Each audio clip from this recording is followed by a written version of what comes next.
L'arrivée des alliés impériaux dans la Grande Guerre porta un coup terrible à la République, qui ne s'en remit jamais vraiment.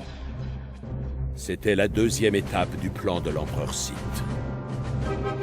Des rapports de nos services d'information stratégique ont démontré que la montée en puissance des Mandaloriens a été orchestrée par les services secrets de l'Empire. Nous savons très peu de choses sur cette organisation mystérieuse, mais les agents des services secrets de l'Empire sont tout aussi meurtriers que leurs supérieurs Sith. Les réseaux criminels de la galaxie n'ont cessé de louvoyer pendant la Grande Guerre, ne sachant pas s'ils devaient soutenir la République ou l'Empire. Bien que les cartels des Hutt en aient voulu à l'empereur Sith de ne pas les avoir associés à sa conspiration d'avant-guerre, les services secrets de l'Empire réussirent à empêcher la République de gagner le soutien des Hutt. Dispersés à travers la galaxie, les chasseurs de primes et les mercenaires mandaloriens se virent confrontés au même choix que les Hutt. Certains s'engagèrent auprès de l'Empire, mais la plupart restèrent indépendants.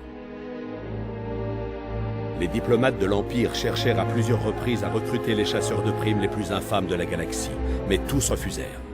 L'Empire changea de stratégie. Les chasseurs de primes et les mercenaires mandaloriens s'engageaient souvent comme gladiateurs en quête de richesse et de gloire, signe d'honneur dans leur culture.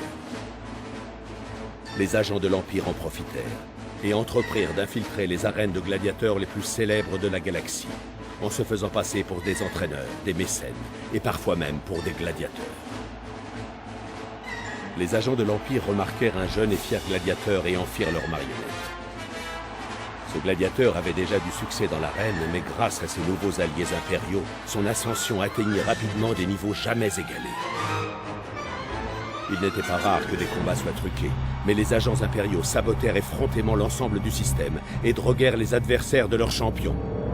Personne ne pouvait lui résister. Les murmures des agents de l'Empire se transformaient en acclamations dans l'arène. « Mandalore! Mandalore !» Le vieux titre du dernier roi des guerriers fut transmis au jeune gladiateur. Son infamie prit de l'ampleur, et à son appel, les Mandaloriens rejoignirent leur nouveau maître. Mais le nouveau Mandalore obéissait en secret à ses propres maîtres. Les agents impériaux tiraient les ficelles de leurs marionnettes. L'armée mandalorienne fit le blocus de la voie Hydienne et s'opposa aux Jedi. Bien que le blocus ait finalement été percé, le terrain avait été préparé pour le pillage de Coruscant et la trêve difficile qui paralyse aujourd'hui la République. À ce jour, l'alliance entre les Mandaloriens et les Sith est intacte. La situation pourrait changer si la ruse originelle était révélée, mais les services secrets de l'Empire couvrent trop bien leurs traces. Mandalore a récemment été tué, et son meurtrier, le nouveau Mandalore, a pris sa place. Rien ne prouve qu'il soit lui aussi une marionnette impériale, mais nous devons le surveiller de près. Les agents de l'Empire ont fait entrer en guerre les Mandaloriens en réponse aux premières victoires de la République, ce qui fera l'objet de mon prochain rapport.